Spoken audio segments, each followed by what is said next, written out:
പാലക്കാട് മീനാനഗർ കോളനിയിലെ മോമിന ഭർത്താവ് മുഹമ്മദ് ഇസ്മായിലിനൊപ്പമാണ് കഴിഞ്ഞ വർഷം ഹജ്ജിന് പോയത്. 2015 സെപ്റ്റംബർ 11 ഹറമിലുണ്ടായ ക്രെയിൻ അപകടത്തിൽ മോമിനയടക്കം 111 പേരാണ് മരിച്ചത്. നമസ്കാരം കഴിഞ്ഞിട്ട് ഒരു സ്ഥലത്ത് കണ്ടുമുട്ടാന്ന് വെച്ച് തീരുമാനമാക്കി വെച്ചിരുന്നു.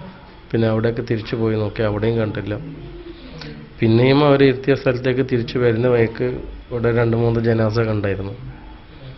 എനിക്കൊരു സംശയം, അതിനൊന്ന് നോക്കണമെന്ന് എനിക്ക് തന്നെ തോന്നി. നോക്കിയ ആൾ തന്നെ അവരായിരുന്നു. മക്കളായ ആയിഷ മറിയം, ആഷിഫ്, അൻസിഫ് എന്നിവർക്ക് ഉമ്മ പിരിഞ്ഞുപോയതിൻ്റെ നൊമ്പരം ഇപ്പോഴും വിട്ടുമാറിയിട്ടില്ല. അപ്പം നല്ല ഷോക്കായി. പിന്നെ എല്ലാവരും അങ്ങനെ കരഞ്ഞൊന്നുമില്ല. ഇവന്മാരെപ്പോഴൊന്നും അറിയിച്ചിട്ടൊന്നും ഉണ്ടായിരുന്നില്ല. കുറേ കഴിഞ്ഞിട്ട് ഇവന്മാരൊക്കെ അറിഞ്ഞത്. പിന്നെ അറിഞ്ഞൊക്കെ കഴിഞ്ഞപ്പോൾ എല്ലാവർക്കും ഭയങ്കര ഷോക്കായി. അപകടത്തിൽ മരിച്ചവരുടെ ആശ്രിതർക്ക് 10 ലക്ഷം സൗദി റിയാൽ നഷ്ടപരിഹാരം പ്രഖ്യാപിച്ചിരുന്നു. 2 ബന്ധുക്കൾക്ക് ഈ വർഷം സൗദി രാജാവിന്റെ അതിഥികളായി ഹജ്ജിന് അവസരം നൽകുമെന്നും അറിയിച്ചിരുന്നു. എന്നാൽ ഇതൊന്നും ഈ കുടുംബത്തിന് ലഭിച്ചിട്ടില്ല. സൗദി ഗവൺമെന്റ് ഭാഗത്തുനിന്നോ ഇന്ത്യൻ എംബസിന്നോ നമുക്ക് യാതൊരു വിവരം വന്നിട്ടില്ല.